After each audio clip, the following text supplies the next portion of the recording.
How did you find out that the victim was leaving town the following day? I can't remember that good. Was it from a blog? Objection, Your Honor. Leading. It's not leading, Your Honor.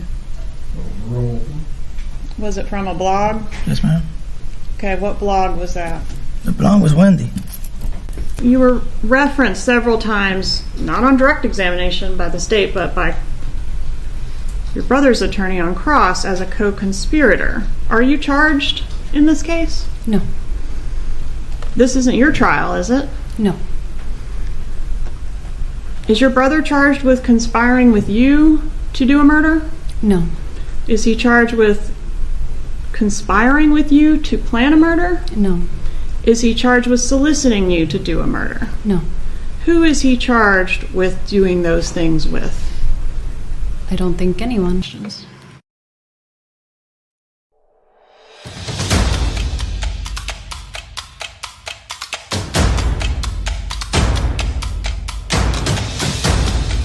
You are listening to the Roberta Glass True Crime Report, putting the true back in true crime.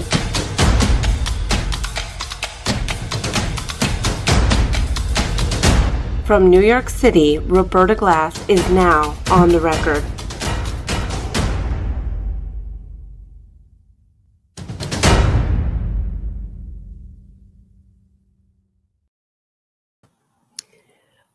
Okay.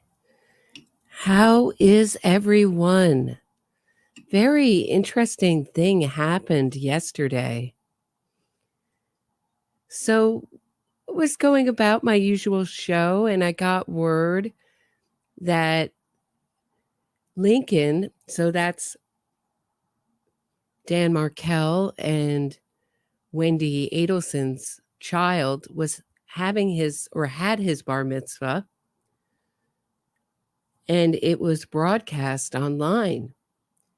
So I showed a little bit of it, and I felt a little uncomfortable, honestly, showing Lincoln. He didn't do anything. He didn't ask for his face to be plastered out to the world in connection to this case. So I was going to edit it down and just show you the Wendi parts. But as soon as I was done live streaming, it was removed from the internet, made private. So that was the end of that. But so it still lives on in my live stream, in the recording of my live stream. And I think some people grabbed a snapshot. This is from the Shaming of Jay's channel. I edited his short down a little bit. So this is the speech Wendi gave. Years have passed since Abba and I imagined what this day would be like for you and for us as a family. I know that if Abba were here today, that he would be so very proud of you. So very quick, but of course, Abba was the children's name for Dan Markel. And we will get into that dress in a minute. But before I do, I just wanted to read your comments. Dave 7773 says, remember Georgia questioning Wendi about her immunity? Do you believe you cannot be prosecuted in the future or very close to that wording? Gave me the impression Georgia knows more than Wendi realizes, and she was toying with her. Georgia's tone of voice towards Wendi had the appearance of controlled contempt. Were Wendi's palms up at any point when answering Georgia's? I don't remember. So the palms up, of course, is an inside joke. There was that body language expert who said that Wendi was 100% truthful because she had her palms up, even though she had a weak denial. It was just like palms up, forget everything else. I believe her. She didn't know anything about this. And then she went like telling odd stories about people in her family who didn't report things to the police right away, but were not involved in a crime. It was like very confusing. But so it's just been a shorthand, palms up, forget all the rest of the evidence. It would be a travesty of justice for her to walk away without being held accountable. A guilty verdict would strip her of her law license and incarcerate her. I hope Georgia has a game plan. I do too. Like I said yesterday, I don't know what is the game plan. I used to have myself absolutely convinced that Georgia was building a house, the foundation being Luis Rivera, Sigfredo Garcia, then the first floor, Katie, second floor, Charlie, third floor, Donna, and then the roof would be Wendi. I don't think Harvey is going to get indicted in this case. Certainly not for these kind of serious murder conspiracy charges. And the reason I think that is because when he and Donna were fleeing the country with a one-way ticket to Vietnam, only Donna was arrested. So you have to think that Georgia and the feds were totally comfortable with him going off to Vietnam. It's a non-extradition country. It doesn't mean it's impossible to bring him back. It's just very expensive and difficult. It's been done, but I don't know. I would think that they would have arrested them at the same time when they were both fleeing. And it's so interesting that he didn't continue on. He's like, he must have been like, darn it. Darn it. We were almost out of here. And of course, the photo came out of Donna. This is from the 2020 special. Hold on. Do I have it? Yeah. Hold on. So there's Donna doing the tug of war with her phone. Boy, do I wish I'd been there to see that in person. So there's a 2020 episode. I'll talk about it in a minute. Don't let me forget. That's coming up. That has all the footage. I guess they did a Freedom of Information Act and got all the police footage from that arrest. So yeah, it's interesting. I remember that piece of testimony where Wendy's like, oh, yeah, it means I can never be prosecuted. And she loves to say it's almost like a challenge. I'll never be arrested in this case. I'll never be indicted. You just can't arrest me. And she smiles. It really feels like I'm too good. I protected myself too well. Because I believe she was intimately involved with the other conspirators. How much more intimate can you get than family in planning this crime? I think lawyers are very good at protecting themselves that way, not writing things down, always having an excuse for odd things. But there's odd things like that 18-minute phone call with Charlie supposedly about the TV. I mean, why is a call 18 minutes when the Geek Squad is telling you they can't fix your TV, which Jeffrey Lacasse looked at that TV. She made him watch.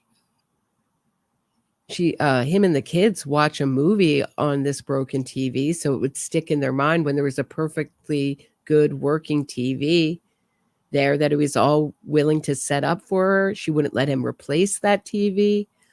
All things that a jury, I think, would pay attention to. But she said, "Oh, I can't get you can't arrest me." So why is that 18-minute call? Why is that 18-minute call? They can't fix the TV. Oh, maybe you should buy another one. Okay, so what's the other 17 and a half minutes to that call then? What do you need to call your brother about? They can't fix it. They can't fix it. it would be different if she was like, oh yeah, we went on to talk about this, that, and the other. That'd be a smarter story. Denny 8688 says, I love your show, Roberta. The Donna voice is exceptionally funny. Thank you. Thank you. When I saw the bar mitzvah video clip, I first noticed Dan's child, a gorgeous young man. I think the video release now is a calculated move by Wendi and or her team. Wendi is feeling the heat of the Adelson convictions, arrest of her mother. She is attempting to appeal to our sense of compassion by trying to humanize herself as a mother to those poor children who have suffered terrible loss. That's true. In a Munchausen by proxy fabricated illness, look at poor me kind of way, she is and will continue to appeal to our emotions by sharing more pictures, videos, and images of Dan's boys in the hopes we stop pointing fingers at her and focus instead on her children. Just a thought. Yeah, it's very interesting comment, Denny. And you're not the only one who left a comment like that. It's very much like what I predict with Donna, saying, I'm so old, you don't want to send me to prison, poor me. And we know that just from watching Wendi, she's so good at playing the victim. So that's a very interesting insight. Who we can't know if it's true or not. It has to remain a theory, because I was talking today with Murder by Maestro, and if you don't subscribe to his channel, highly recommend you do. And we were just talking about how odd it was that Wendi was totally okay with broadcasting her son's bar mitzvah. Did it come with the package? Even if it did come with a package, maybe she would have said, make an exception. And my thought on it was that we know Donna has that tablet pretty much all the time, round the clock now, is my understanding, in that Leon County jail, that she really wanted her mother to watch the bar mitzvah. But Murder by Maestro was saying, well, why doesn't she just have her wait and have her Donna's lawyer have Rashi show it to her? But as you know, that this family is not great at dealing with waiting. They want instant gratification.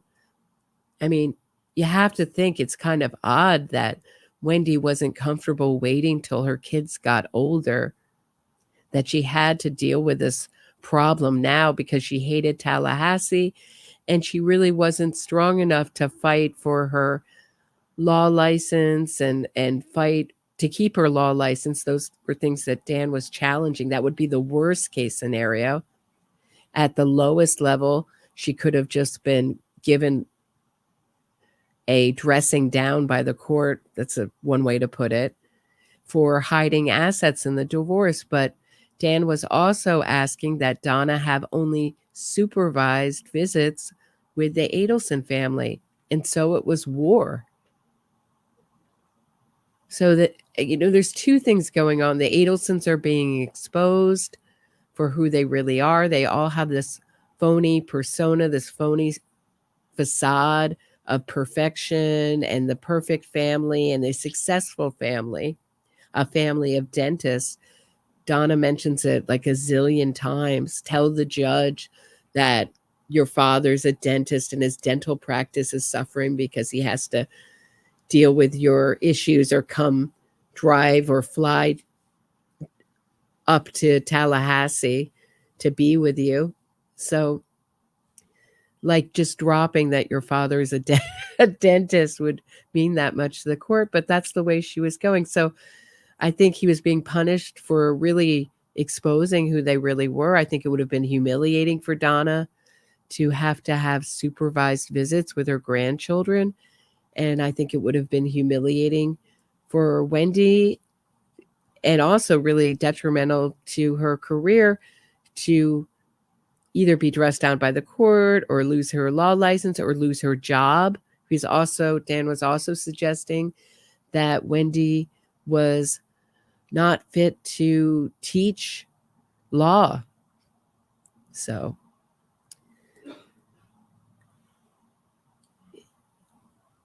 Day Home Mama says, did you notice her child is leaning away from her in a slightly uncomfortable way? I look at the pictures with my son. His whole life, he leans towards me, but not quite. Some people he's not close to or doesn't like. It's quite sad, but his body language betrays her.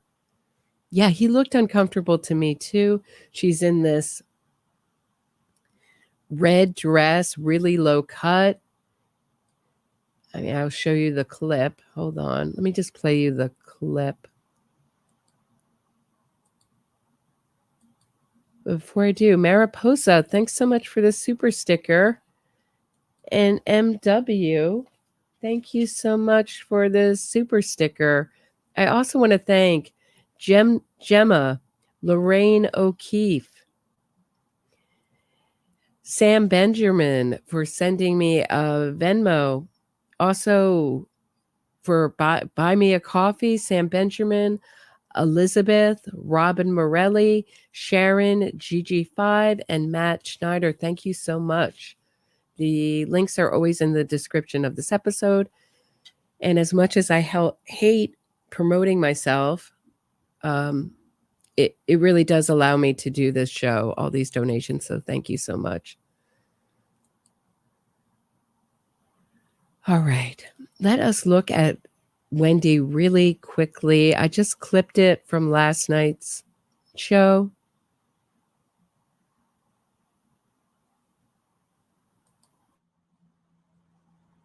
But she looks like she's afraid for herself and her children's life, or does maybe she feel okay now that Wendi and her son, and it does look like he's really uncomfortable, but I think it's hard to tell if that's just normal early teen shyness. But very interesting that Murder by Maestro pulled up an article about what's appropriate to wear at a bar mitzvah. And they say no low-cut dresses, no wearing red, basically no showing skin, dress conservatively. And I think it's a very pretty dress, but I think it's not appropriate. And I would be a little bit embarrassed by it if I were a teenage boy and my mother were wearing something like that. But okay. That was generally the consensus that was not appropriate. But the last on the agenda before we get into Wendi's testimony at Charlie's trial is the 2020 special coming up, Dateline 2020 special. They're revisiting the case, and it looks like there's quite a lot of pro-Wendi Adelson people in it. And it made me ask the question, because I've covered so many innocence fraud cases, does Wendi have a PR agent? Is this part of her PR, or are they just are these the most? I don't know. It's obvious one is Epstein, who wrote the book, who thinks Wendi book on this case. I'm forgetting the title now. I have it downloaded. It's a really odd title. And he knew Dan Markel, and he believes Wendi's totally innocent of this. And of course, there's that Dr. Garber is being interviewed. So I don't know if they're just going to try to increase doubt or try to increase controversy, or if there is some kind of PR person working for Wendi. Be interesting to know. Very curious. So she remains an unindicted co-conspirator in this case. And it's hard to know if things are going to end with Donna or if they are going to try Donna and then indict Wendi, use her testimony, and you have her testify in Donna's case, which will be awfully awkward. You would think that they could just use her emails to her daughter? Yeah, they could without Wendi, but who knows? Who knows how that trial? I cannot wait for that trial. I'm going to take a short, quickie break. Wow. Lila, thank you so much for your extremely generous super chat. Appreciate it so much. Oh, it's MX. I don't even know. Oh, it's Mexican. Okay. I was like, wow. Thank you so much. Thank you so much. Love your show. Appreciate it. Oh, some of these denominations, I don't even understand how to pronounce them. All right. I'm going to take a quickie break, rest my voice. When I get back, we're going to get into Wendi's testimony. Stay tuned.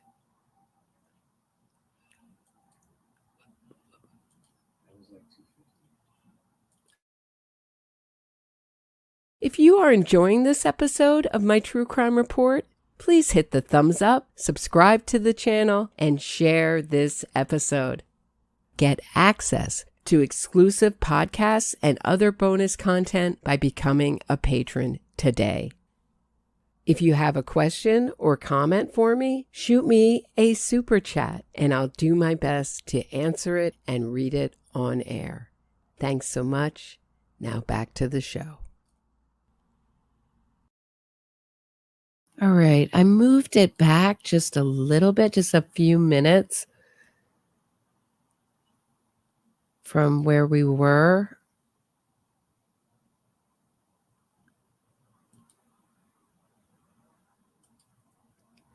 So we won't be totally discombobulated, hopefully. So if you heard this last night, for those of you who were watching last night, yes, we are retreading about maybe a minute and a half, 2 minutes. So again, you're both seeking the court to sanction each other. I mean, them's fighting words and lawyer terms, right? Well, I was filing a motion to enforce a settlement agreement, so I don't think that's really fighting words. That's just asking the court to complete what it already said it wanted to do. Okay. And on page 379. Don't you love those little quips of Georgia? She's like, okay, if you want to present yourself that way. Okay, let's see if the jury believes that answer. Okay. She just has these great little quips, Georgia.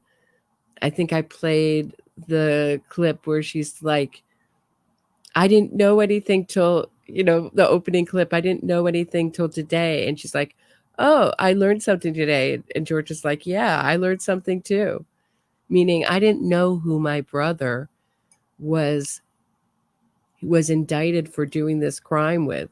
Just didn't know till I waltzed into court. Okay, Wendi, super believable. Can you imagine being a juror? How frustrating you must have felt like you wanted to throw tomatoes at her. It's obnoxious when people lie to you, but when they lie in court, like I said yesterday, everything is so magnified. There's no outside distraction, so it's almost like looking through binoculars or, I don't know, microscope is a little cliche, but it's true. It's much more concentrated and intense. And when they lie to you, it just feels like you want to just, throw tomatoes, put a pie in the face, those kind of things. Dan suggests that the court send a strong message about your malfeasance by awarding him the entirety of the undisclosed assets. of over $200,000, right? That is what he asked for. Okay, and then on March 10th of 2014, on page 437, do you respond with your motion to dismiss the former husband's counter motion to enforce the marital settlement agreement that we just talked about? I'm sorry, what is the page number? 437.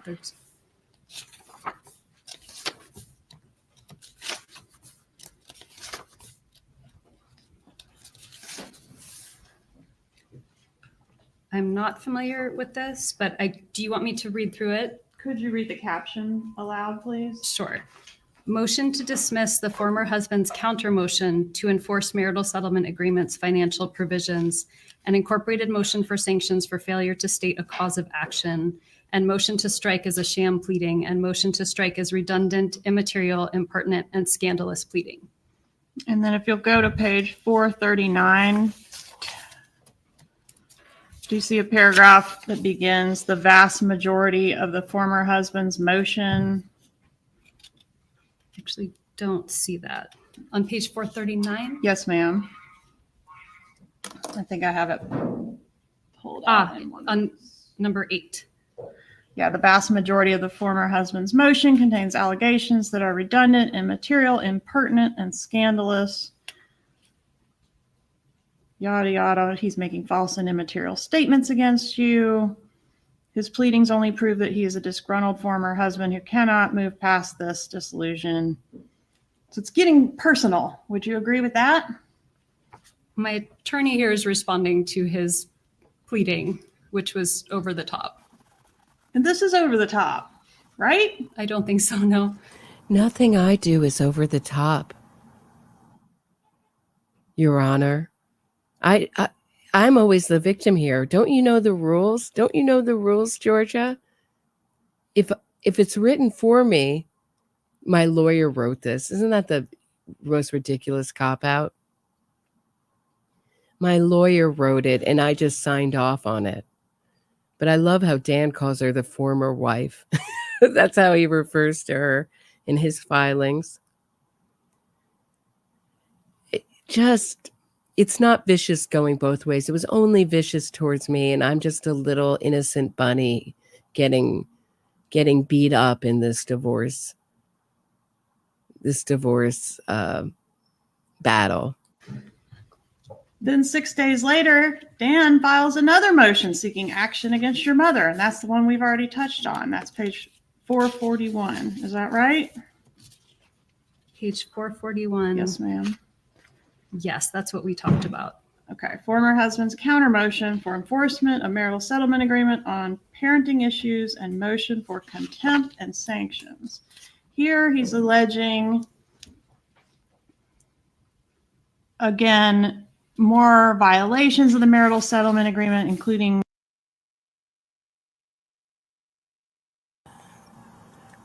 Okay. So as she goes through this, thank you so much, Steno Queen. Are you a stenographer, Steno Queen? Or is that a Roberta, I love your show and look forward to every single one. Thank you. You're so entertaining, and you hit the nail on the head every time with your take on the Adelson family. And you, Donna is the best. Oh, thanks, Steno Queen. I appreciate it. Very generous. Okay, back to more of Wendy's untruths. communication between he and the boys. He wasn't happy with how much communication was happening, failing to keep him informed of where his kids are, failure to communicate about parenting decisions like the kids' schooling, diet, and extracurricular activities, and refusal to provide him access to the kids on their birthdays. So he's complaining about a lot of things associated with this, not just money stuff, it's parenting stuff too, right? That's right. And isn't it in this motion that, yes, sir. Oh, I said that's right. Isn't it in this motion that Dan Markel seeks to enjoin you from allowing your mother from spending time with the kids without supervision? you please show me which page that's on? 450. Do you see a paragraph beginning on 3 specific occasions?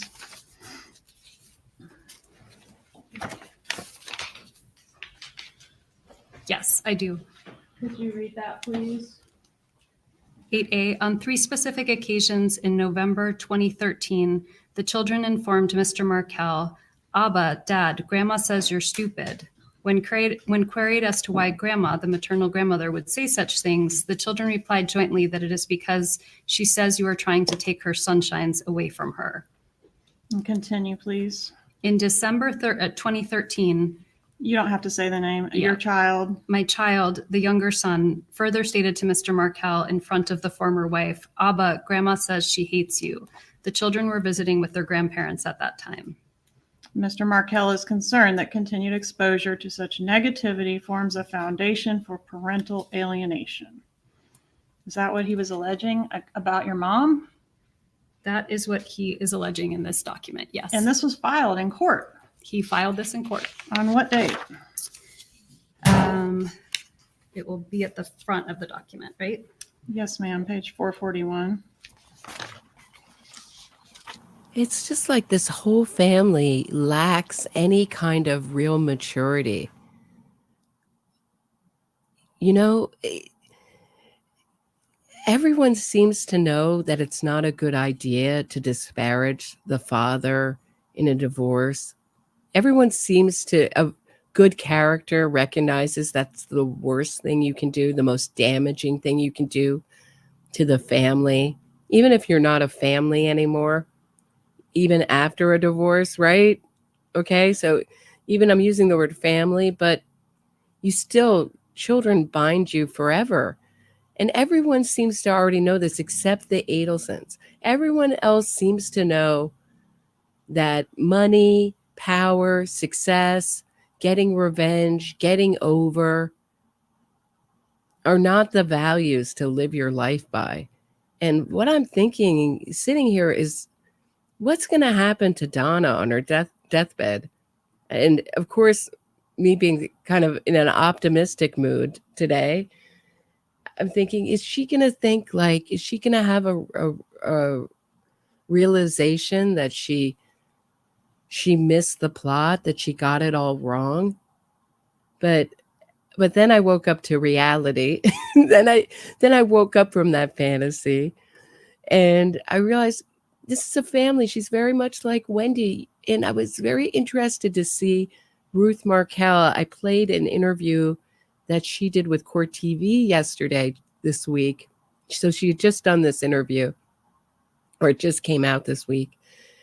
And Ruth Markel was messing up Donna and Wendi, and that's something I do all the time. Carl Steinbeck of the Jury Mentor channel seems to do this all the time too, because they're so similar. Wendi and Donna, they're both totally unable to admit fault, very vengeful, vicious when exposed or crossed. And so that's what I was thinking. It's like they're all kind of, it's not all kind of like teenager-ish in the way that they don't have any patience, any maturity, and are really petty and want to do these like petty revenge things, like dressing the kids up in SS uniforms. That's what Donna was telling Wendi to do. And I said yesterday, and I'll say it again, to my mind, it shows a lot of self-hate as a Jew. I don't know any Jewish people, whether they're religious or not, who would ever dress up their dog in that outfit. And Wendi wants us to know that because she didn't do it, that she's the bigger person. But she knew she didn't have to do it. She knew it was already taken care of. Right? She knew that Dan Markel was going to be out of the picture. This was filed on March 26th, 2014. And this was the filing that never got ruled on, right? I don't believe there was any ruling on this. And that's because Dan Markel was killed before the hearing, right? I don't know when it was scheduled for. It wasn't even scheduled yet. Okay. It was waiting to be scheduled when he was killed. Is it fair to say your mom was worried about this motion? No, my mom never knew about this motion. And as I mentioned before, Danny asked my mom to babysit after filing this motion. So I don't really believe anything that's written here. Well, We were looking at some of Jeffrey Lacasse's police interview, and there's a very interesting thing he says in that. He says, I was telling Wendi, things are good. You don't have to worry about these court filings. No, he says to the police officer, Danny was going to lose these court filings. Wendi was going to have to concede a couple things. He'd already had been admonished by the court. These are not his words. These are my words. But I was telling Wendi, things are good with Dan and Amy. He likes Amy Adler, his new girlfriend, and things are going to turn out okay in court. But everyone else who's looked at these court filings and knows what Wendi did, as far as I think it's pretty obvious when she says she has no jewelry, and we know she at least had the Holocaust diamond, so she wasn't disclosing her assets. So I believe Dan Markel was right when he said that she lied flagrantly about her assets to the court. And as a lawyer, that's a huge no-no. So, but the only person that thinks it's going to work out for Wendi are probably Wendi, Wendi's family, and Jeffrey Lacasse, who's hearing it from Wendi's side. But why does he think it's going so well? Because they know they're not going to have to deal with any of these issues. It's already been taken care of by Luis Rivera and Sigfredo Garcia. They got it handled. I mean, it just gives you chills. you forwarded this motion to your mother I don't believe I via did. email. In fact, you forwarded this motion to 12 different people. Your mom, Jeffrey Lacasse, Renee Griggs, Tova Walsh, Morgan Honeycutt, Gary Cohen, Miguel Edmondson, Trey Hubler, Robert Adelson, Rachel. So Morgan Honeycutt is that woman who's sitting right behind Georgia. So our right. So it looks like Georgia's right arm to our right, but it's really Georgia's left arm.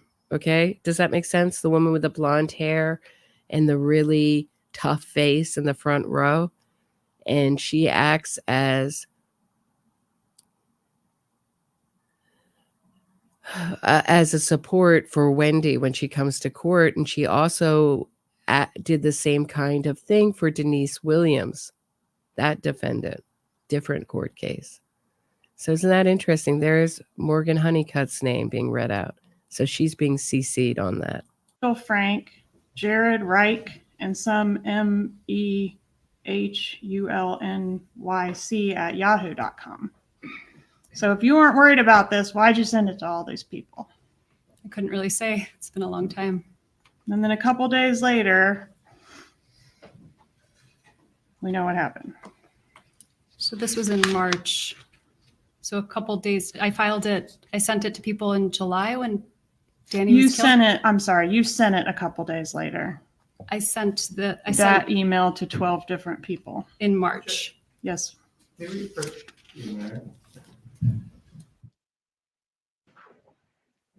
Kappelman, you can resume your examination. Thank you, Your Honor. I want to talk a little bit about your brother, Charlie. Is he an older brother or a younger brother to you? I'm the youngest of three, so I have two older brothers. They're both older than me. All right, and he's the middle child, Charlie? That's right. All right, and are you closer to Charlie or to the other brother? I'm closer to Charlie. How much time were you spending with Charlie back in 2013 and 2014? Not a lot of time. I I was in Tallahassee. He was in South Florida. Did he work a lot? He worked a lot, yeah. Did he work at one location or travel around? He would travel around. He worked at multiple locations.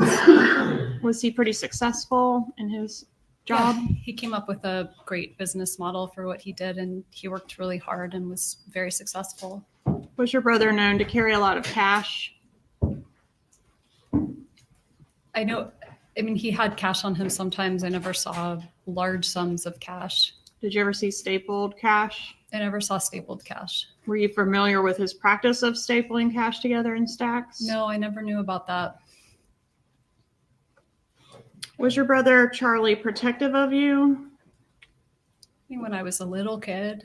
Yeah. What about as an adult? As an adult? I mean, not particularly. Is it fair to say that during the year or so leading up to the murder of Dan Markel that your brother did not like your ex? I mean, I don't think he probably didn't like him, but I also think he didn't spend a lot of time thinking about him. Did he ever like him? Yeah, I mean, I think they got along fine. Did your brother ever mention hiring a hitman to kill Dan Markel? No. I'm going to turn your attention to your law enforcement interview, and I'm referring to page 25, lines 13 through 15. Yeah, I just get hypnotized by Wendi sometimes with her head to the side and her eyes wide open. That doll look. Can you imagine Charlie and Dan Markel? So I've been reading these victim impact letters that were sent to the court at different sentencing for Katie's sentencing and for Charlie's sentencing.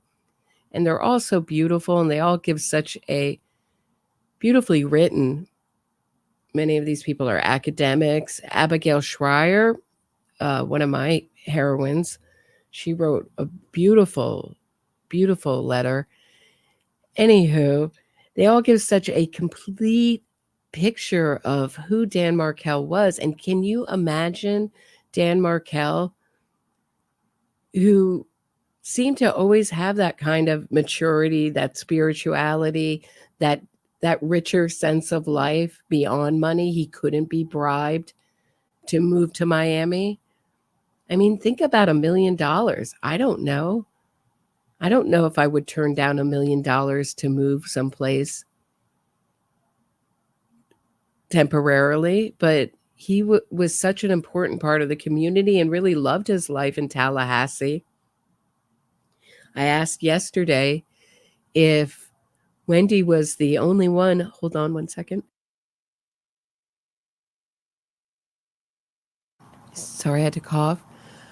If Wendi was the only one, because it seemed like it, who was saying that Dan Markel was constantly looking for another job. He was always looking to move on from Florida State University, where he taught. And so I asked the chat, and they're like, no, it's Wendy's. Wendy's the only one who says that once again. So he was not going to be bribed. But can you imagine Charlie and Dan hanging out? What that must have gone like? So Charlie into cars and women and substances and just seems to have every scam going. Really, and Jeffrey Lacoste got a feeling of a dangerous psychopath. I mean, I think this is a family of antisocial personalities here. Harvey broke someone's jaw and beyond their jaw, basically caved in their face doing dental work. How often does that happen? Not often. Apparently, it's very rare. You have to put so much force. And he's threatening people, and what a family. So, and many people see Wendi as a victim of this family, but I would say unless you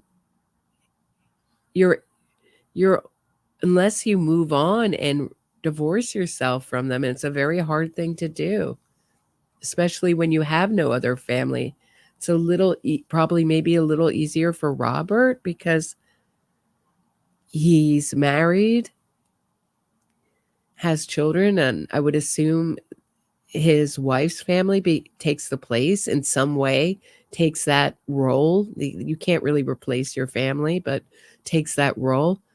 And Wendi is a single mom. It would be a little bit more lonely, but eventually you'd have to walk away. You're essentially surrounding yourself with murderers. And that's why, one of the reasons why I think Wendi was in on this plan. She never moved away from them, either emotionally or physically. She only got closer. She's supposed to be living with Harvey right now.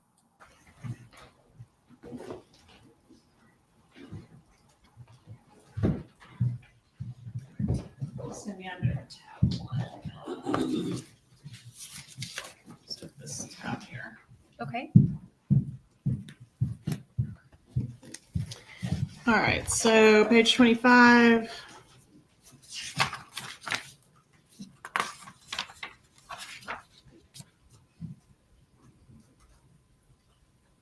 You find it? Yes. Quote, "It was always his joke. He said, I looked into hiring a hitman and it was cheaper to get you this TV." Is that what he said? That was a joke that he made, yes. And hiring the hitman, that was to kill Dan Markel, right? That was the joke. That was the joke that he made in poor taste, yes. Not. I would love to have a lip reader tell me what Charlie's saying here. Did you see what he's saying to Rashi there? When they're talking about the hitman joke? Just check this out. I may have gone too far back, but. I looked into hiring a hitman and it was cheaper to get you this TV. Is that what he said? That was a joke that he made, yes. And hiring the hitman, that was to kill Dan Markel, right? That was the joke. That was Anyone have any idea what he just said? the joke that he made in poor taste, yes. Not to kill someone else. No. Well, he never used his name. Okay. Well, he's hiring you the TV because it's cheaper as a divorce present than a hitman. Who else would he be hitting with the hitman? I never really thought about it because it was not a thing that he meant. He just made a bad joke. Well, you repeated the joke, didn't you? He repeated the joke. Didn't you also repeat the joke? To other people? Yes, like Jeff Lacasse. I never said that to Jeff Lacasse. You didn't tell Jeff Lacasse that your brother got you that TV as a divorce present because it was cheaper than hiring a hitman. I may have repeated that joke in the context of the TV, yes. All right. And who is Jeff Lacasse? Jeff Lacasse was a person I dated in 2013. And did you tell Jeffrey Lacasse shortly before the actual murder that your brother really had looked into hiring a hitman? I did not. Did he buy you a TV as a divorce present? Did my brother buy me a TV as a divorce present? Yes. Sorry, I should have Yes. clarified. I love when liars do that. Did you go to the store today? Did I go to the store today? Yes. Like they're saying it back. She does a lot of that. Many people have remarked on it, how many times she rephrases and answers the question, repeating the question exactly or rephrasing a word. So, did you vomit on the table at the celebration dinner? Yes, I threw up at the table. It's actually the opposite way. She said, yes, I vomited. And George asked her if she threw up, I believe. You know, what's the difference? And Charlie does the same thing. It just seems like a control issue. Did you have a gun put to your head? No, no one put a firearm to my head. Oh. I know it's very notable in statement analysis when you do that, but I don't know. I'm not in that field, so I don't know exactly what it means, but it's just kind of interesting to me. This is a family all about power and control. And again, we have Donna in prison arguing over her spork. So you get this, it's like a spoon, but it has little prongs on the end, a spork in jail. And she's playing power games with it, demanding it, not giving it back, not eating her food. And it's the same issues she has in life with, it's a control issue. And so many of her control issues are around food, starting with the kosher food in this story. So you eat kosher? Well, then I'm going to feed the kids McDonald's cheeseburgers and it's, forget it, whatever they want, hot dogs and whatever they want, non-kosher hot dogs, whatever they want. Forget your silly values. Don't try to limit her around food. And we know that she joined Weight Watchers and she keeps her weight super, super low. She seems to be from the never be too rich or too thin crowd, and generation of women are like that. Verified that. And was the TV that your brother bought you as a divorce present the same TV that was being repaired on the morning of the murder? Yes. Did your mom text you that morning that the repair guy was coming to repair the TV? I don't remember that. Why would your mom have been involved in your TV repair appointment? Because I didn't purchase the TV. The TV was a gift that my brother paid for, but my mom went and got it and he reimbursed her. So the contract would have been under her name and her number. So when the repair guy was coming, they may have called or texted the number on the account instead of my number. Okay. And after the murder, do you recall going to a dinner where you got sick at the table? It was about a month later. And yes, I remember. Where did that dinner occur? Was that here in Tallahassee or somewhere else? No, it was in Miami. All right. And was it like out at a restaurant? It was at a restaurant. All right. And when we say you got sick at the table, did you actually vomit at the table? I threw up at the table. All right. And did you ever hear your... Oh, I had it right the first time. So Georgia says, did you vomit at the table? No, I threw up. And then I threw up hands and then I did a dance. I don't know what she's talking about here. You would think she would just say, as a lawyer, and I know Steno Queen can back me up on this, you'd want to just answer yes or no and get out of there as quickly as possible. It cannot be fun to testify in front of the entire world in one of these trials and have your whole business paraded out, but maybe she enjoys it. Maybe she's trying to make it as long as possible. I don't know. But this is really unnecessary to keep repeating the questions. Just say yes or no, and let's get on with it, Wendi. Just make your lies short, and let's keep it as quick as possible, right? Your brother referred to that particular dinner as a celebratory dinner. No. Did you tell Jeffrey Lacoste that your brother called that a celebratory dinner? I did not. Was that a... One moment, Ms. Kelley. Yes, sir. The objection. Hearsay. Overruled. Was that dinner a celebration of the murder of your ex-husband? Absolutely not. That dinner was the first time I left my house after over a month because I was terrified. And if it was a celebration of anything, it was a celebration that I was willing to leave the house and eat a meal. Do you know Catherine Magbanua, or have you ever met her? I have met her. Did you have an independent friendship with her, or did you only know her through your brother? I only knew her through my brother. What was her relationship to your brother? They dated at some point. Was there anything unusual about her as a girlfriend from your viewpoint at the time? No. So she seemed like a typical kind of girl that he would date? She did. Did you meet all his girlfriends? I don't know. I met many girlfriends. Okay. Did you meet Whitney Kick? I did. Okay. And Whitney Kick was after Catherine Magbanua, correct? I believe so. All right. And there's a photograph, I'm sure you recall, of you on the beach with Catherine Magbanua. Do you recall when that photo was taken? I do. It was Father's Day 2014, so 9 years ago. June 15th of 2014? That sounds right. So about a month before the murder? That sounds right. Where was this photo taken? It was in Miami. I went down to visit my dad for Father's Day. Approaching and showing you what I've marked as states 35. Is this that photograph? And I've attached the data associated with it. Yes. Okay. Is fair and accurate copy of that photograph? Yes. Judge, I'd ask to move into evidence states 35. Any objection? No objection. Six 35 is admitted. Permission to publish. You may. Publish 35.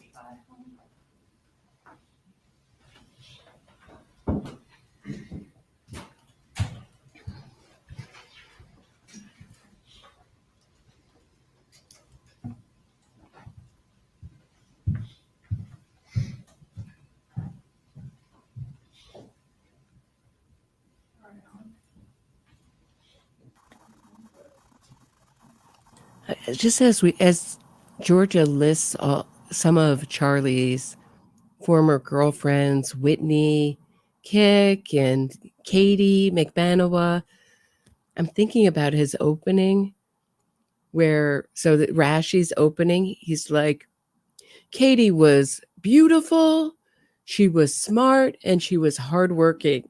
Like 3 adjectives that I would never describe Katie as. I would describe her as tough, feisty, average intelligence, I would say. I wouldn't particularly call her smart, and definitely not hardworking. No one who's hardworking, I would think, would take a payment for a murder, to arrange a murder. And he's like, and she was very busy. This is the busy defense, the new busy defense. So that he really liked that she was so busy, and that what he liked most about her. So I'm quoting Rashi's opening statement. What Charlie liked most about Katie is that Katie didn't bother him. Well, that's a ringing endorsement. Isn't that every woman's dream? Someday I want to be with a man who will just love to be with me because I don't bother him. It's not like sees through to my soul. No, not that. Just that I don't ever call him and I'm too busy to bother him as he makes the round. Because, of course, Charlie had the busy defense. He was too busy to have arranged this murder. He didn't have the time. He couldn't fit in arranging a murder in his schedule. Seriously, that was pretty much the defense.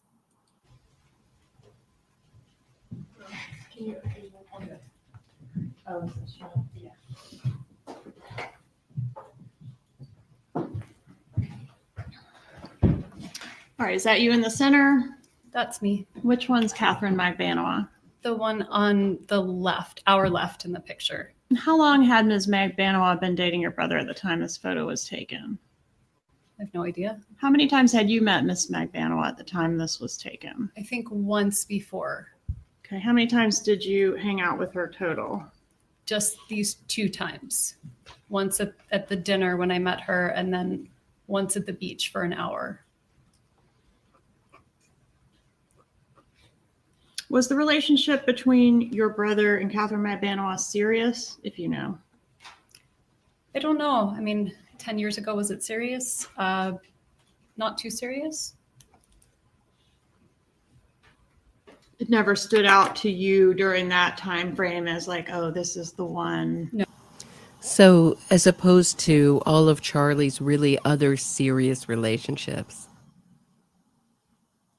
Charlie doesn't have serious relationships. He can't do it. He's incapable of love like the rest of this family.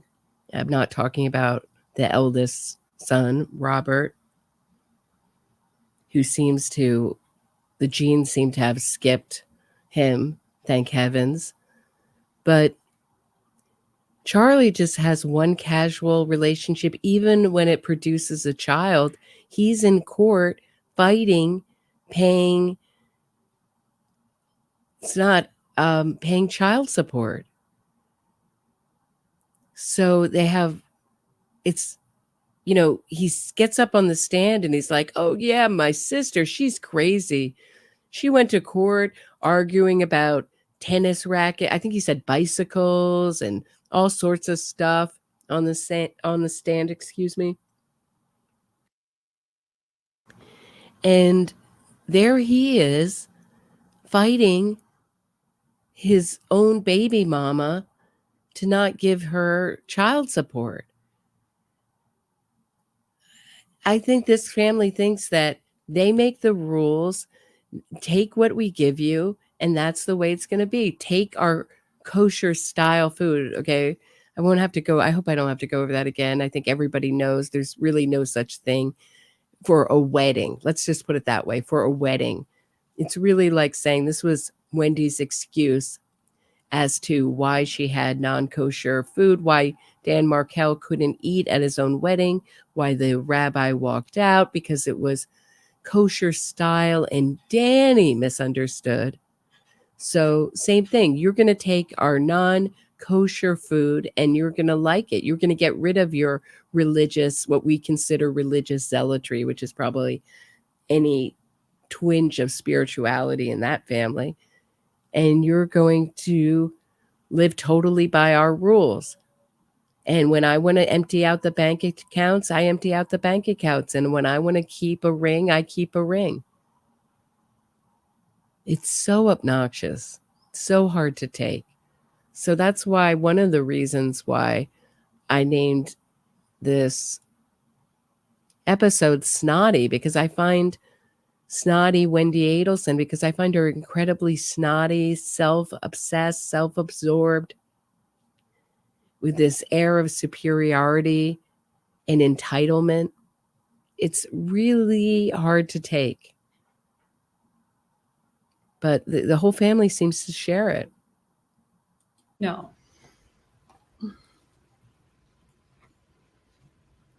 All right, so you mentioned you thought Whitney Kick was after Catherine Magbanua. What about June Mchinda? Do you know which one that is?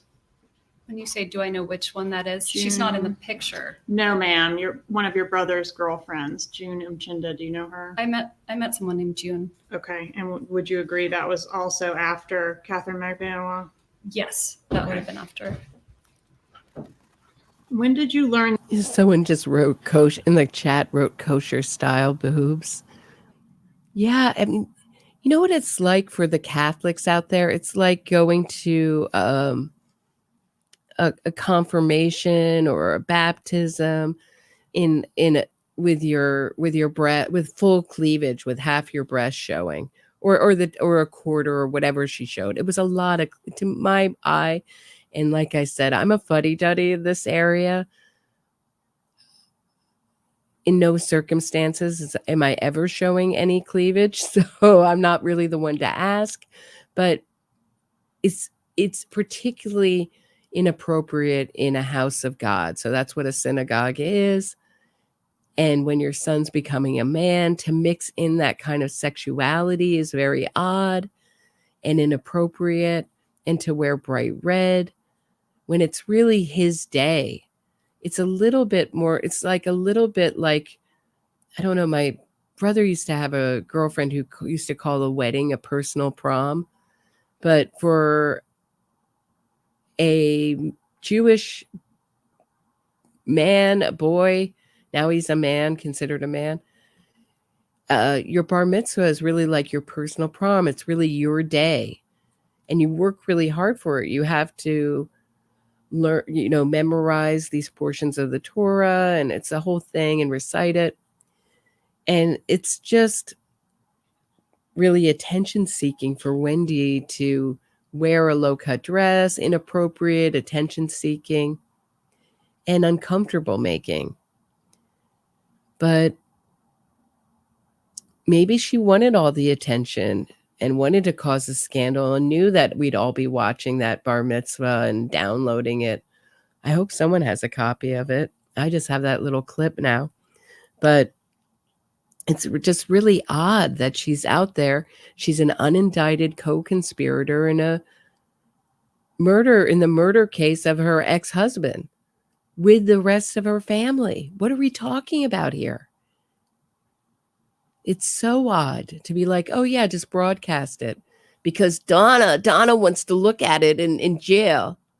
right away, right when it's going on. I want to watch it. I want to watch it like it. Oh, I mean, you almost thought she was going to come up on the screen, behind him from her vacation, from her rental property, from her Airbnb, from her exclusive Airbnb, where she went on vacation. So I'm air quoting it as I'm saying it. I mean, what are they telling those kids? And they're no dummies. They have to be pretty smart. They have to know what's going on. They know Charlie was convicted. Apparently, the eldest brother, Benjamin, was very close with Charlie.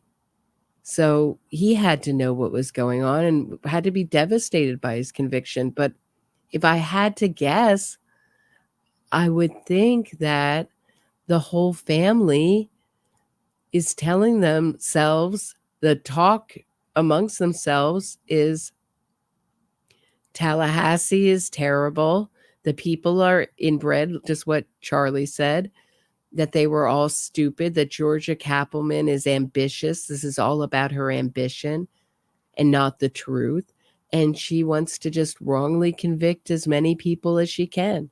How much do you want to bet? That's the talk around the kosher style meals at that house. That Catherine McBanoa was blackmailing your brother for the murder of your ex-husband. Today. So he never told you? No. You testified in Catherine McBanoa's murder trial last year, didn't you? I did, yes.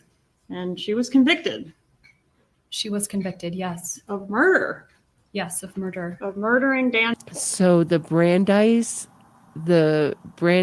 valedictorian, magna cum laude or whatever. I don't know if she was valedictorian of her high school, I think. And she graduated magna cum laude from Brandeis, which is a very good school.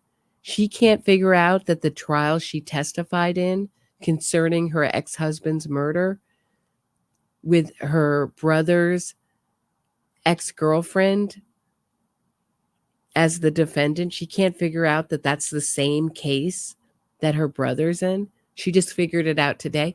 Why do they tell these lies? Please explain it to me. It only makes, is it a challenge? Is it like my theory on Jeffrey Lacasse? Is it like a challenge? I'm going to just go up here and lie flagrantly. And I dare you. I dare you to charge me with perjury. She knows that doesn't happen very often. I dare you. Try to prove it. Come at me. Or does she just feel like she can if I say it's the truth? But she is in a sticky position. I know, because they're all connected. They're all now like this. I don't know. Someone in, I think it was Hive Mind Conscious in the chat, who said they were like all one organism, this family.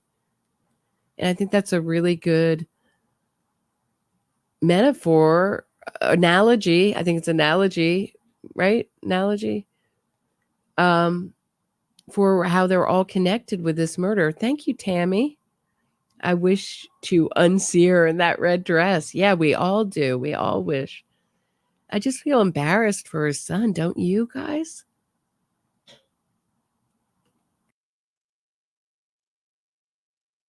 But why does she do these like ridiculous lies? I mean, that's so dumb. The kosher style, I wanted to throw tomatoes and eat my laptop when she said it. I was just like so enraged. But with this, I just thought, I would think that many of the people on the jury wouldn't know. You have to really know about kosher food, what it is, and the kosher laws to get how ridiculous. It's akin to saying, well, Danny as a vegetarian was just confused because we had, vegetarian style food with just some meat in it. So maybe the people on the jury wouldn't understand how ridiculous a lie that is.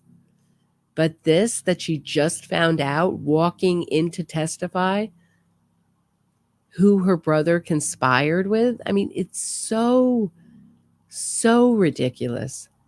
Holly Jackson, thank you so much. Would the jail have really cared if she saw the bar mitzvah made? And no, she just, oh, this is what I mean, Holly. Thanks for bringing it up. Maybe I didn't make myself clear. So this jail, excuse me, maybe I've gotten a little too close to the microphone there. So this jail in Leon County seems to be incredibly sensitive to the needs of their inmates. They have all sorts of programs, beekeeping, when I last checked, like list as long as your arm of stuff. I don't know. That's their own propaganda to have to talk to someone who'd been in it. But after the pandemic, or during the pandemic, they started giving all the inmates tablets. So you would think that she would have been able to see it on her tablet, that it wouldn't have been some kind of really special arrangement, but to see it, I don't know. I know that, who was it? Was it Pretty Lies and Alibis channel? Was that it? Who went through it, all the things on her tablet. And you're right, maybe YouTube wasn't one of them, but you would think that it would have been pretty easy to get some kind of permission to watch it. But I don't know. Holly, if you know something more than I do, how hard that is to get done, let me know. So I think it's very different than attending to watch it virtually, I would think.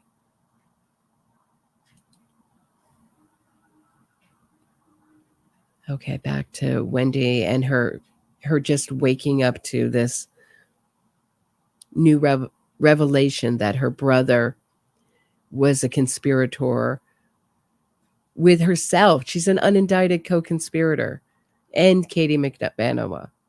Dan Markel. Of murdering my children's father, yes. A crime for which she apparently is innocent because she was just a conduit for Sigfredo Garcia. Did you learn that today along with all of us? Well, I learned that someone made that argument. I don't know whether it's true or not true. Okay. You have no knowledge of it. I have no knowledge. In all the years this has been pending. In all of the years this has been pending. Your brother has known who killed your child's father, and you didn't know. I did not know. So why I think it wasn't, hold on, I'll just show you real quick. It's on the, what do you call it? It's on the video. It says January. So you're saying Debbie thinks it was done before Donna was arrested? Interesting. I don't know. I just don't know. It certainly says on the video this date, and she's in long sleeves, but could be earlier, could be a month earlier, and they're just putting it up now. But interesting. Let me know. I thought people were watching it live. I'm not sure.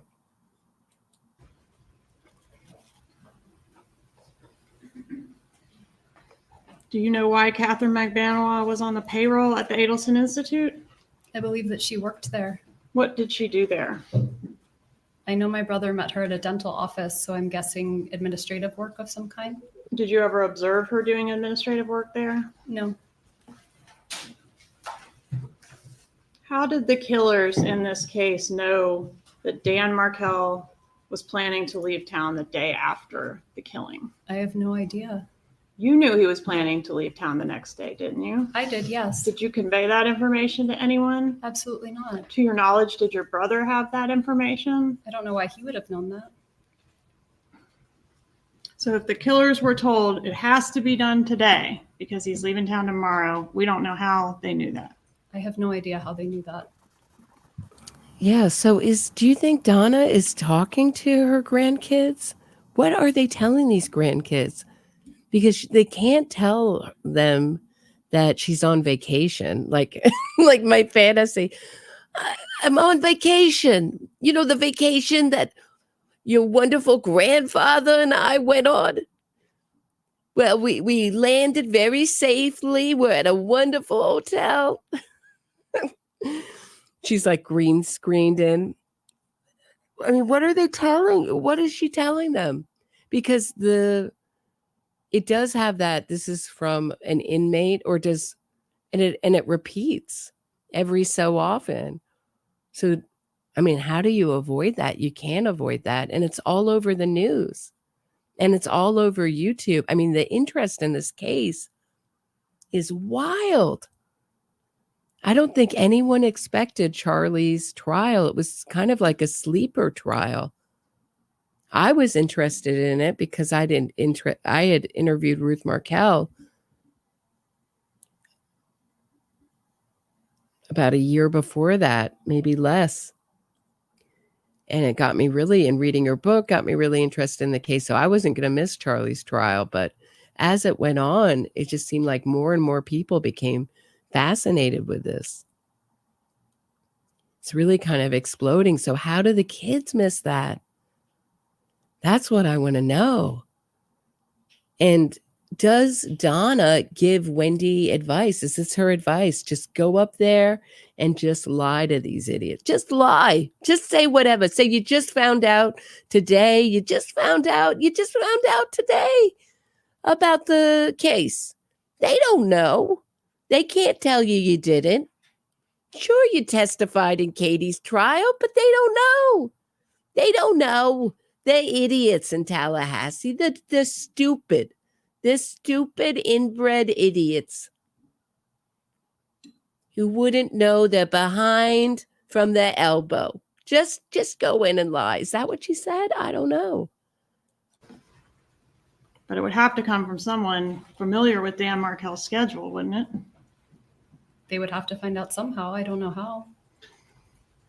Prior to Dan Markel's murder, when were you last in South Florida? Was it this trip that's pictured here? No, because it was my dad's 70th birthday in early July, so I would have gone down to celebrate his birthday. Okay, when's Dad's birthday? July 5th. How long were you down there for that July 5th trip? I don't really remember offhand. So Debbie Gibby is saying she knows for sure, and that it was this. That would make sense because I don't know why I remember this, but yeah, I do remember around where their birthdays are. I don't know. I have a weird memory like that. So, because also one of the children, it became an issue where he's a July birthday, and it became an issue of keeping him back a year in school. So it was earlier. So it wasn't live. So she was probably attended. Oh, so this was before she got arrested. So Donna was probably in the audience and had to listen to that. Wait, let's just take a listen to it again since we're talking about it.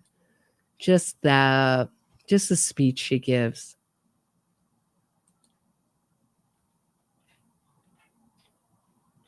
Years have passed since Abba and I imagined what this day would be like for you and for us as a family.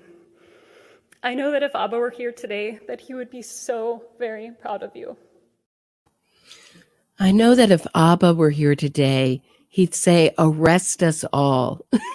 he'd say, what are you doing at my son's bar mitzvah? Get some handcuffs on her quickly. She knew, she was a part of it. And that's the most interesting part of Wendi's podcast, is where she says, Dan used to like to say to me, and she does it in that NPR cadence, it's so weird, that only I know what a bad person you really are and how unwell you really are. But what we know that to be true, just by the way she talks about Jeffrey Lacasse, he was terribly jealous, meaning, so it's something terrible about Dan Markel that he sees his wife being terribly unwell and really morally vapid. They have no morals as family, you know? I'm not talking about the eldest, of course. But what they care about is the things that I think the rest of us have decided really don't matter in so much in the big picture, or not everything. Money is not everything. But to this family, it is. So yeah, it's so disgusting that she's invoking the husband that I believe she conspired, and the state believes that she conspired with her family to kill. Is looking down on us all in that kind of, what is it, like Little House on the Prairie? I mean, that's probably a really old reference, but like wholesome goodness type voice. It's enraging. But I mean, I know there's a lot of family member, but I don't know if I've seen a crime like this where the whole family conspires, the parents and the children, to do a murder for hire someone like this. I don't know another case like it. Does anyone know? Someone else mentioned like a family of 8, like a was that in Michigan? There is a case similar, but I mean, they're so rare. I mean, and the family and the personalities are all so vibrant in this case. It's amazing. But my guess is, I mean, vibrant, and by vibrant, I mean vivid. Vibrant isn't a good word. Vivid. Like, just really, like, intense and dark. So vibrant is exactly the wrong word. Just really intense. And they just sort of knock you over the head with their awfulness.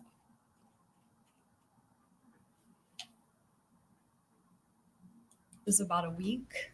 Did you see Charlie Adelson on that trip? Yes. We celebrated my dad's birthday, the whole family and friends, everybody. Did you see Catherine Magdanoa on that trip? I don't remember if she was there or not. Did Dad have a birthday party? Dad had a birthday party. Was it a big birthday? It was his 70th birthday. And was Catherine Magdanoa at the party? I don't remember seeing her there. Do you remember seeing June Umchinda at the party? I don't.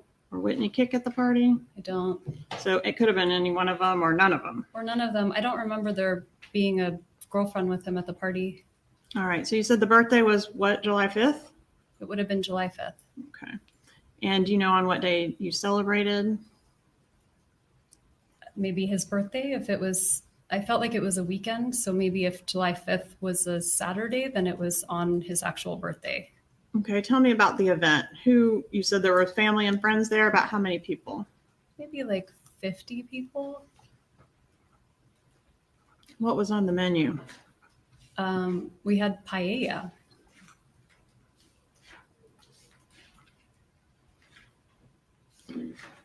Were you responsible for securing the paella, or is that your brother's job? So paella is a dish made with shrimp, and it's a non-kosher dish. And there's something about that paella. It literally, other people have pointed out in my chat that it literally translates for her. Was it really that thought out? But there's something about that paella dish that there's just always this duper's delight when she talks about it. It's so strange. Or someone else? I didn't arrange it, but I speak Spanish and no one else could communicate with him. So I spent some time helping him. That's why I remember what we ate. Okay. Did your dad get any big gifts for his 70th? I don't remember. So there was no big lead up and discussion about some big gift that you were involved in, at least? I don't remember. I don't remember if I gave him a present. I hope I did. Do you remember what anybody gave him for that birthday? I really don't. Was the murder of Dan? I remember almost every gift I gave my dad. And on a really big birthday. And I don't know if that's because my dad died a couple months before my 20th birthday and got sick when I was in my teens. So it's more important to me because I didn't have very much time with him. So I don't know. But I would think for a big birthday like that surrounds a very traumatic event or what should be traumatic. I don't think this was traumatic to anyone, especially anyone in this family, meaning Dan Markel's murder was not traumatic to Wendi, nor Donna, nor Harvey, but it at least should be memorable, but just because of the stress of a possible investigation, of a possible arrest, you have to know that you're risking that.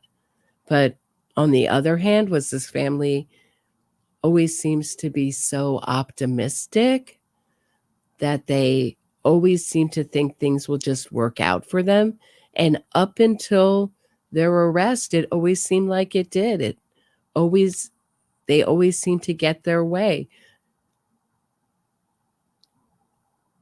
Charlie could get failing grades in dental school, and they could get their friend who was a Broward family judge to pull some strings, and he could graduate. Wendi was up facing this, right? And this solved all her problems. Donna was ready to just flee. Didn't work out too well for her, to Vietnam and Harvey, and avoid ever having to take responsibility. When else has this family ever had to take responsibility? I would say the only other really tragic thing that happened to them was getting involved in a Ponzi scheme. And thank you. Again, I think it was Elizabeth who sent that to me. So I've been doing some research about that Ponzi scheme that they got involved with in the 90s. And they lost so much money in. Is that where they got this obsession with revenge? I would think that it would predate that, and not being a sucker and not getting over. I would think that they've always had that kind of greed. So spoiler alert, this Ponzi scheme was offering a 30% return. Really risky move. And we know antisocial personalities get bored very easily, need to take big risks. And I think that combination of greed and excitement was just too intoxicating to Harvey and Donna. And they put in what sounds like a lot of their money into this scheme and lost it. So, yeah, hard to know. And Markel, your dad's big gift? I mean, that's, of course not. That's a horrible thing to say. What about the grandchildren, getting full unfettered access to the grandchildren? My Could that parents have been had the full big gift? unfettered access to their grandchildren always. Not when they lived in Tallahassee. Well, whenever they could come up and see them, they did. They were 50% of the time with Dan Markel, right? Sure, but whenever they were with me, they had full unfettered access. On the occasion that we're talking about, Dad's birthday, was that one of the times that when you came back to Tallahassee, your parents rode with you and then rented a car and drove home in the rental car? It was. And how long a drive is that? It's about 7 hours. During that 7-hour trip, or at any time when you were in South Florida, was there any discussion of a murder at all? No, absolutely not. Any discussion of what to do about Dan? No. Any further discussion about bribing, converting to Christianity, any of those strategies? No, that ship had long sailed. Any discussion on that trip about the pending motion to preclude your mom from having contact with the kids? No. What was wrong with the TV that was repaired the morning of the murder? I think one of my boys might have thrown something at it. There was like a little crack in the TV. How long had the TV been broken at the time that it got repaired? I honestly don't remember. Could it have been a long time, quite a long time? No, it could have been. I mean, I would. So, two interesting comments from the chat. One saying that paella is for the family. It's a kind of tribute to the family, and that would make sense for the celebration dinner. And Joy Matt says antisocial personalities are also extremely impulsive. Wendi going to the crime scene. Hey, Joy, she didn't go to the crime scene. She just drove up to the crime scene. Remember that testimony? I did not drive by the crime scene. I couldn't drive by the crime scene. I couldn't. It's so lawyerly, right? I couldn't drive by it because of the bright yellow crime scene tape. So I just drove up to it. So it depends on the day and the time that she's giving testimony, whether she said she actually drove by it. But Donna and Charlie going off on recorded lines. Yeah, well, Donna apparently thought that line, the call had dropped. But still, I mean, you would have checked like 1,000 million times, right? I mean, accidents do happen, but you don't want to get caught on a recorded line talking about that stuff. Or maybe Donna did in some way. Maybe in her subconscious, she wanted to get caught. She couldn't take the stress. She couldn't keep buying Pepto-Bismol, maybe, dealing with all that stress. And that's what I hear from people when the law is coming. In interviews with people who've been in prison, say that the stress of it is great. And she told June, Charlie's girlfriend, that Dan Markel was haunting her from the grave. Was that just a ploy for sympathy? A way to play the victim? Seems a little bit like that. I would be completely speculating. I don't remember how long it was broken for. Do you remember who repaired the TV? Yes, it was called the Geek Squad. Do you remember the window that the Geek Squad gave you for when they were going to be at your home to do this repair? I do. I think they said it was 8 to 12 or 9 to 1, something like that. Okay. Would you agree with me if I told you it was 8 to 12? That sounds right. All right. And do you recall what time the repairman actually arrived? No, but I remember they came on the early side. Okay. And was the repair done? No. Why not? Because I called my brother to find out how much a new TV would cost versus how much the repair cost, and it didn't make sense to repair it. It's cheaper to buy a new TV. Yeah. The records indicate the repairman was there for about 45 minutes. Does that sound accurate to you? Sure. That's my best. Sure. Why was he there for that long, just to tell you, like, this thing can't be repaired or it's cost prohibitive to repair? Do you remember? I don't. My guess is he was there to try to see how he could repair the TV, and then he gave me an estimate, and then I found out what the estimate compared to the cost of a new TV would be. Who paid the repairman? I did. The repairman, you're familiar with his statement that you seemed really upset that day. What were you upset about? I have no idea. Were you upset that day? I don't remember being, oh, yes, I was upset that day. I was upset. I remember Danny wanted to take the kids swimming and I wanted to pick them up earlier in the day. Okay, And so nothing to do with the TV. I don't think so. I probably wasn't that upset about the TV.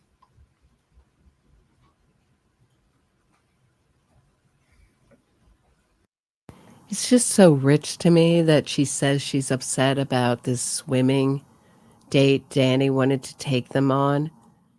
And it's been pointed out many times that if she was going to the Stock the Bar party, she seems like she had no babysitter for it. And she calls to cancel the Stock the Bar party. Remember, she's asking around, should she cancel these events? But she never cancels a babysitter or says anything about a babysitter.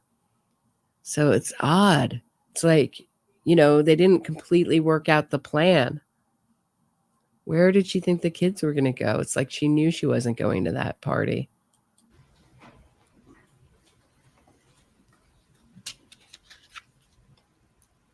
Did you ever use the TV as code for the murder? No.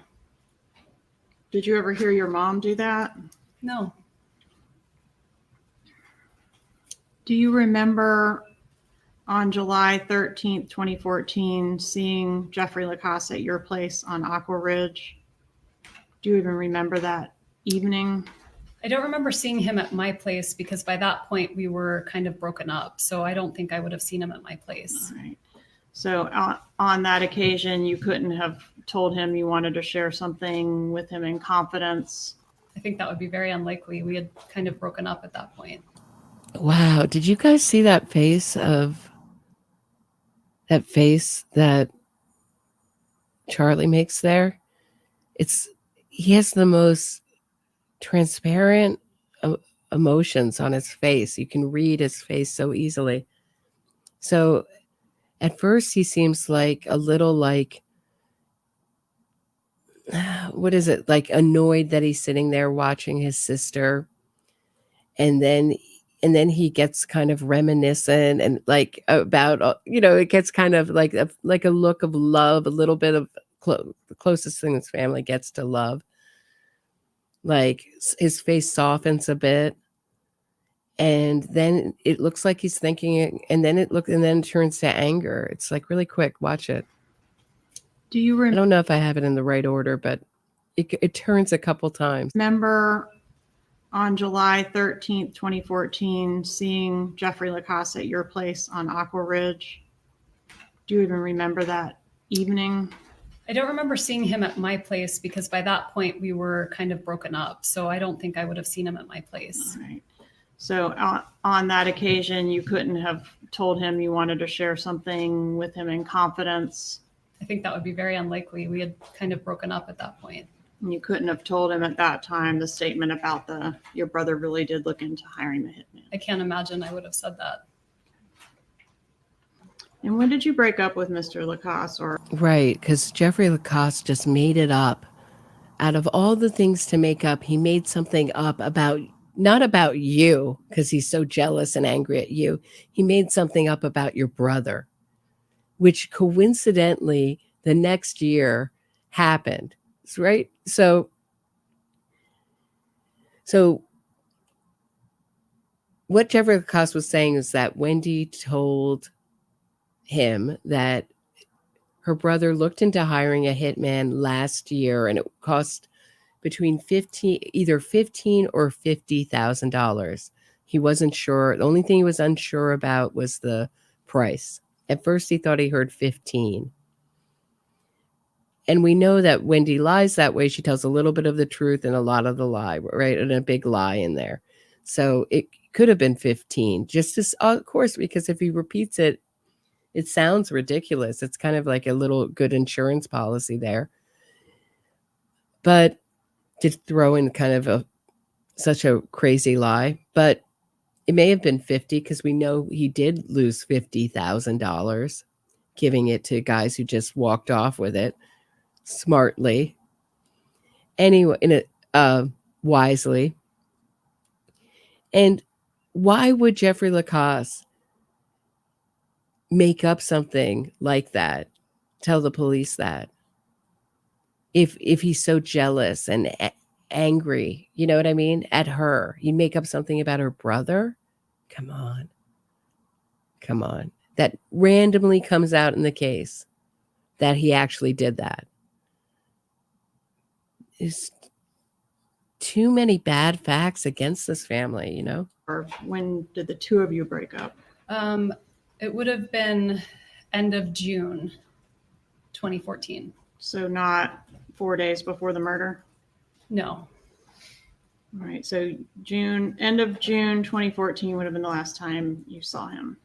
No. I saw him after that. We were talking and kind of figuring out what we wanted to do, but we had gone on a trip to Gainesville the last weekend in June, Mm-hmm. at which point we had a big argument and I really didn't want to be with him after that. So at that point for me, I was pretty much done, but there were more discussions until it, formally ended. And when was the formal end? I remember seeing him that Monday night and telling him I wanted to have some space. Okay, so 4 days before the murder? So 4 days before Danny was killed. All right, and that was... So someone's saying, I don't believe Jeffrey Lacosse's testimony because his testimony got saltier. Well, he was allowed to say more on the stand as a rebuttal witness. You know, a little bit, he was brought in to rebut some of the lies Wendi told on the stand so he could say more. So different evidence, that evidence came in that way. I believe she denied it and then he could tell that story.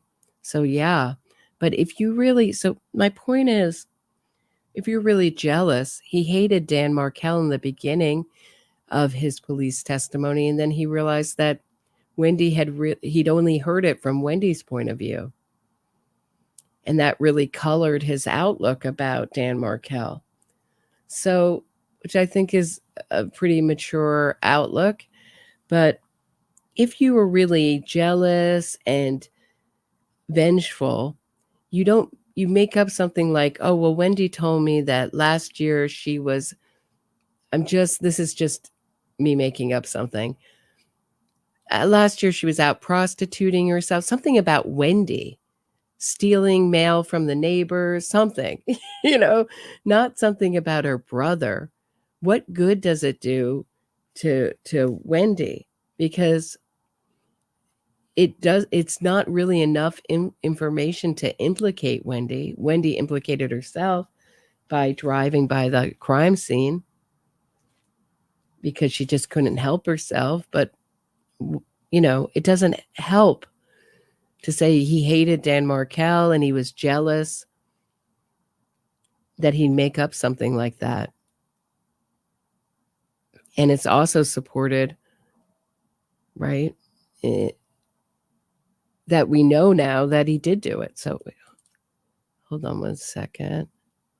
I'm going to thank you very, very much. Shari Davis. Oh, thanks so much. Thank you so much, Shari. Is it Shari or Shari for becoming a patron? Good thing Jeff trusted his gut and left the night before. Isn't that amazing? Because but people will argue and say, well, he didn't trust his gut. He knew that there was something about this day. He was just angry and left. So other people will argue. I've said that and people are like, no, he didn't trust his gut. But he did have some intuition. And the way he talks about it makes the hairs on the back of my neck stand up when he says, it's like there was this drumbeat. This day meant something to me. Even before, it's like we're marching towards something. I mean, how much more dramatic a telling can you tell than that? I'm going to take a quickie break, rest my voice, and I will meet you guys on the other side of the break. Don't go anywhere. If you are enjoying this episode of my True Crime Report, please hit the thumbs up, subscribe to the channel, and share this episode. Get access to exclusive podcasts and other bonus content by becoming a patron today. If you have a question or comment for me, shoot me a super chat and I'll do my best to answer it and read it on air. Thanks so much. Now back to the show. Oh, thank you so much, Sharon Einstein, for the super chat. I appreciate it. So back to some of this amazing, amazing testimony. Do you think Wendi practices this, or do you think she goes up and wings it? That's what I'm curious about.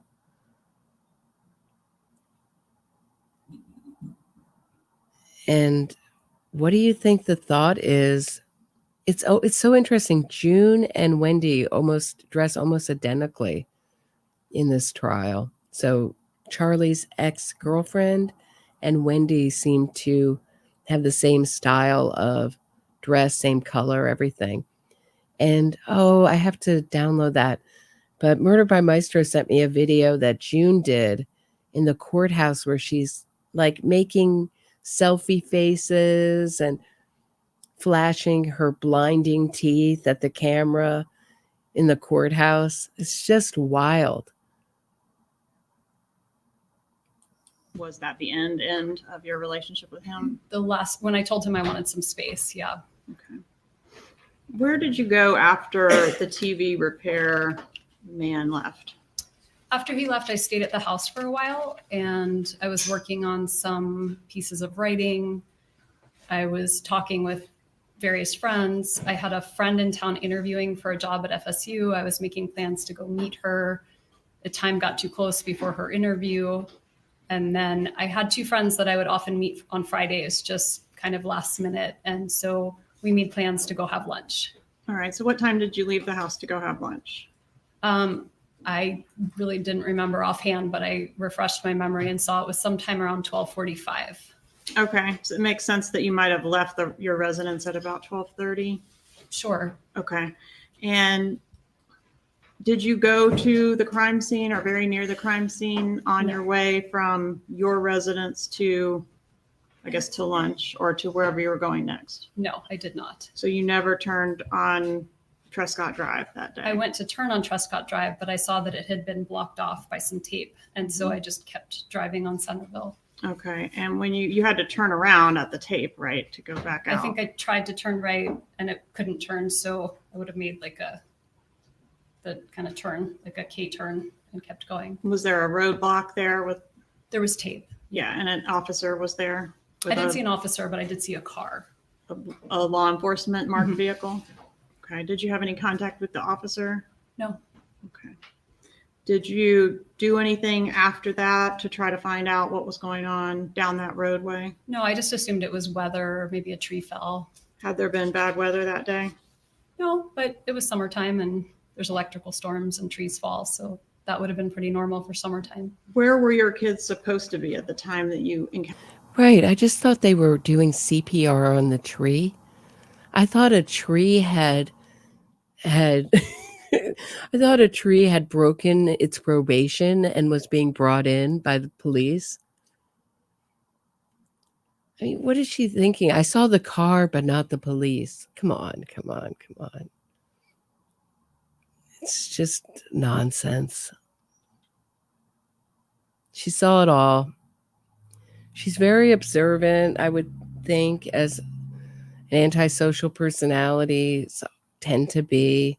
I'm sure she saw all of it. It would be very heightened for her, heightened emotions in that she would be nervous about being caught there. And she did get caught there. And that's why she turned around, turned on her heels, and drove the other way.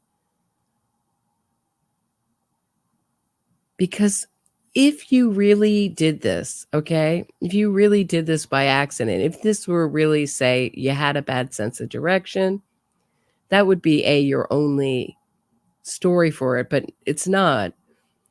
It's the shortcut, and she has that she has a terrible sense of direction and can only go that route, and that was the only liquor store that she knew how to get to. So that's kind of a lie married with the bad sense of direction. So if those were all innocent, she probably would have gotten out of the car or at least rolled down her window and asked someone. And you would think she would have called the school, meaning the preschool where her children were at, to make sure they were okay. Or even got out of her car to make sure Dan was okay. So Or if she did none of the other and panicked, she would have called a friend and tried to figure out what was going on, or called the police, or if she was super wimpy, say. All those are somewhat on the scales of normalcy. But not getting out and not being bothered by it betrays a need to lie about it, because it's so far off the spectrum of normal behavior.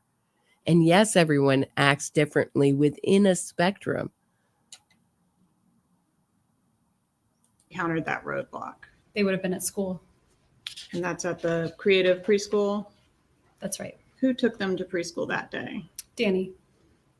And who was supposed to pick them up from preschool that day? Me. All right. So did you know for sure that they had made it to preschool that day at the time you encountered the roadblock?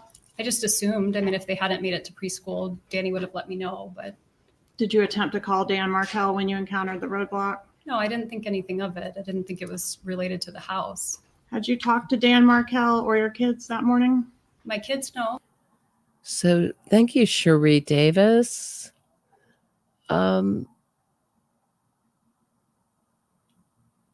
Kat Joselle, thank you so much. Charlie was too busy for any relationship, as the only one he cared about was the one with his mom. Yeah, that's true. Like a good soldier for Donna, the army officer, really so much like Fredo in The Godfather. So after you get ripped off, you would think that you had to prove to your family that you really could operate with the underworld or the wrong side of the tracks, and you could get it done. And you weren't someone who was just going to get taken. And nothing makes you feel worse than getting caught in a scam or believing someone and it turns out to be a lie. So, and especially for this family, which is incredibly egotistical and prideful. Shari Davis says, bar mitzvah update, any more coverage? Well, I showed in the beginning, and I think I will. I introduced my mom to you today, Adelson Schmegi. I don't know what that means.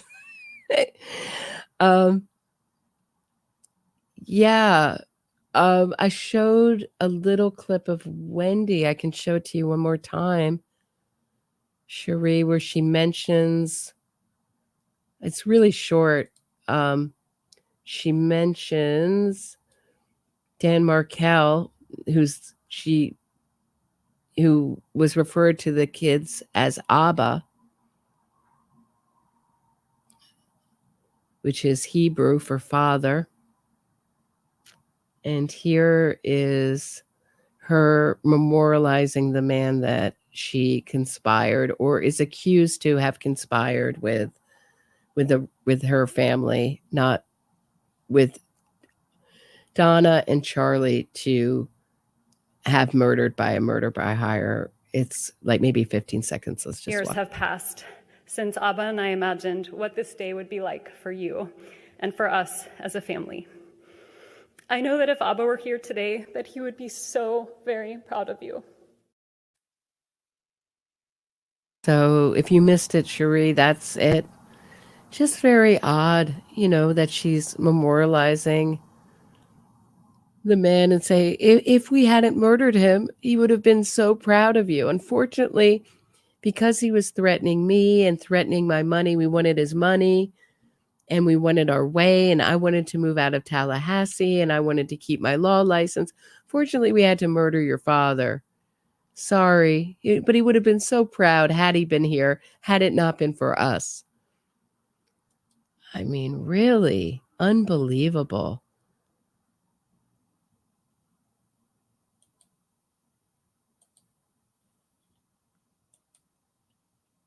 So I'm just going to do a few more minutes of this. But that would have been normal. And Danny and I tried to get in touch with each other, but we left. We were trying to figure out where Ben was going to go to kindergarten at the time. And we left voicemails for each other, but didn't get to talk. Okay. Did he leave you a voicemail message that morning? He did. Okay. I asked you earlier about him being scheduled to leave town the day after he was killed. Do you know where he was planning to go? He was going to New York to see his girlfriend. The message that he left you that morning, do you remember what he told you in the message? I think it was about our son's school. Mm-hmm. Other than that, I don't really remember. Okay. Included in that was it included in that message that he was heading to the gym and was going to be at the gym between 9:15 and 10:30 that morning? I really don't remember, but that sounds like it could be what he would leave. Okay.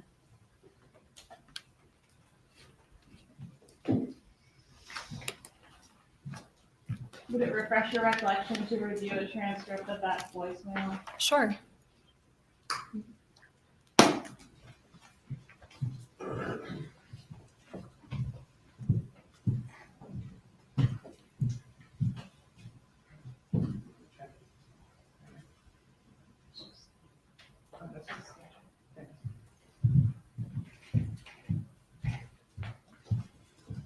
Just take a moment to review that. Let me know when you're done. Okay.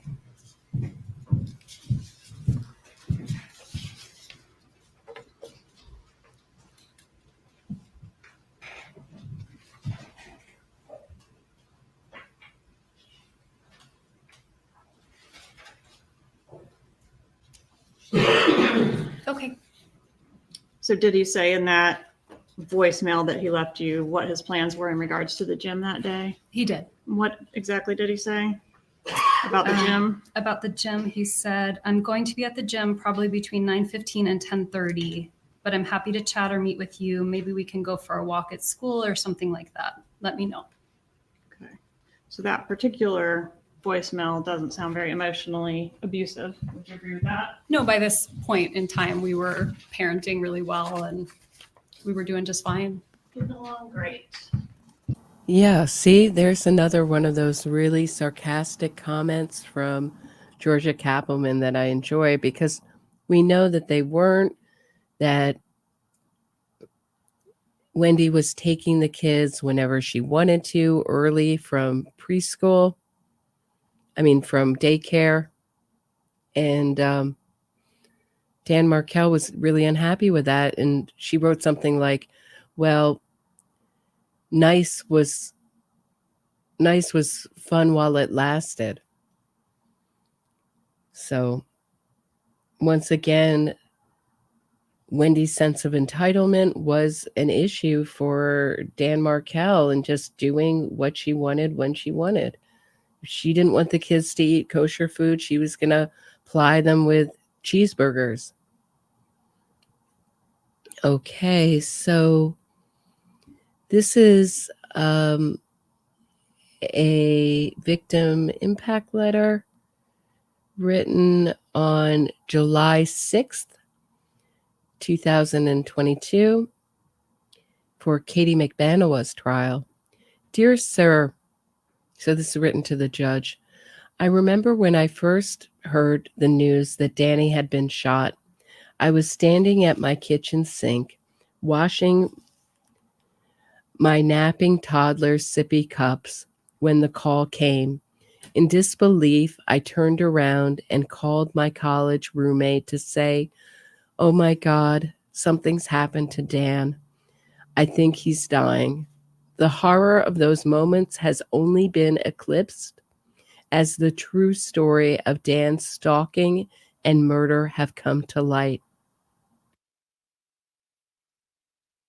As we have learned, the gruesome, greedy details of his final moments in pain and suffering, murdered solely because he loved his boys, Link and Ben so much.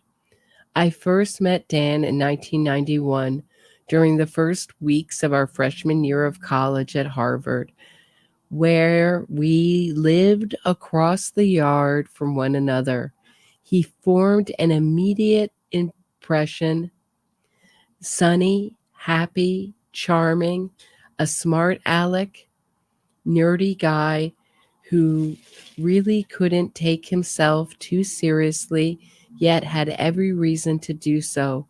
He was brilliant and he was the most personable kid I met that year. We tagged each other over the course of the next few years. Dan dedicated to the study of the law, of righteousness and justice.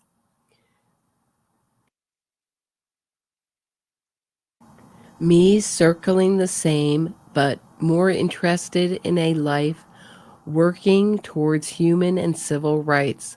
Summers in Cambridge, Dan gathered friends together, hanging out in the garden of the house he was sitting that summer.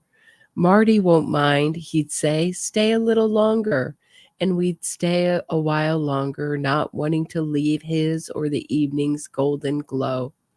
A few years later, Dan welcomed me to law school with his same boundless enthusiasm.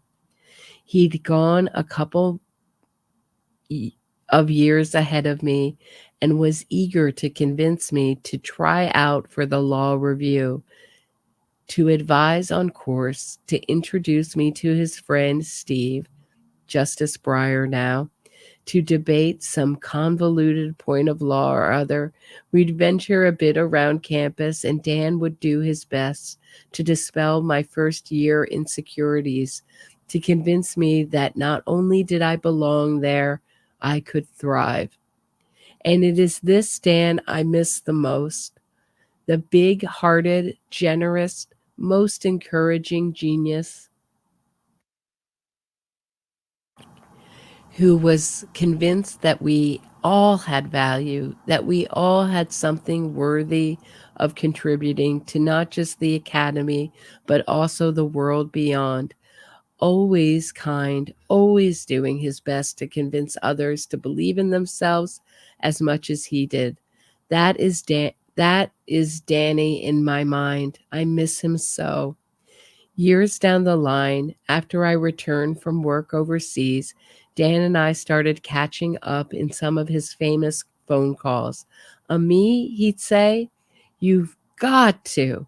And he'd go on to try to convince me to reach for my dreams, to write some article or another, apply to law professiorships, to break out of my single parent shell. Because in that area, Danny came before me a few years too. His boys are just a couple years older than my own. And my ex walked out on me just a short while before his, similarly pursuing a highly contentious custody battle. We commiserated our losses, compared notes, and we were astonished at the surreality of our situations, and we treasured our babies. I do not know if I have ever heard anyone treasure their time with their boys as much as Danny did. He was his old effusive self to a factor of infinity, so utterly in love with these two magical creatures he'd helped create. I cannot think of their loss. It is so great as to be actually completely unimaginable. And similarly, I did not know how Danny's wonderful family continued to bear this excruciating ordeal and this heartbreaking loss. I miss Danny incredibly. I did not discover until years after his death that he considered me a freshman year crush. How blind I was. So sorry, Danny. And I have missed his encouragement, support, and words of wisdom as I have struggled to find my feet again as a single mom on my own. I never did manage to hit the academic job market. I do believe had he not been killed, he would have gotten me there eventually. And I think often of where he'd be, where we'd all be had he been allowed to live. I still cry for him, for his boys whom he loves so deeply, and for the collective loss we have all suffered. When I think of what we could have been, Sometimes the tears come when I'm at my sink looking out the window, just as I was those years ago when we first heard the awful news. There never was and will never be another like him in this world. Respectfully yours, Amelie von Briesen.